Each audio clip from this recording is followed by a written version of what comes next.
महाशिवरात्रीच्या दिवशी आम्ही केलं कन्यापूजन. Hello, good morning.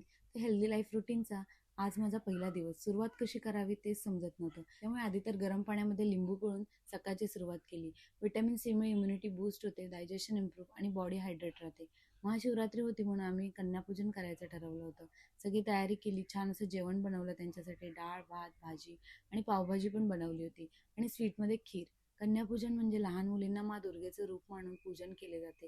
त्यांचे पाय धुवून कपाळावर कुंकवाचा टिळा लावून हातात धागा बांधून त्यांची आरती केली जाते. गिफ्ट दिलं जातं.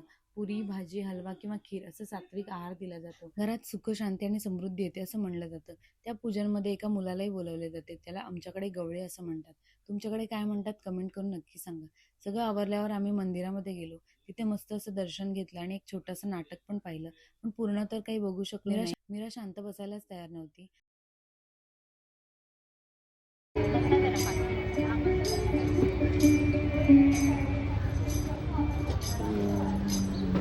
तिथे स्वामींचं मठ सुद्धा आहे. तिकडे गेलो, दर्शन घेतलं. रात्री थोडं चालायला गेले आणि दॅट्स इट. असा होता माझा दिवस. Thank you for watching. भेटूया नेक्स्ट व्हिडिओमध्ये. Bye bye.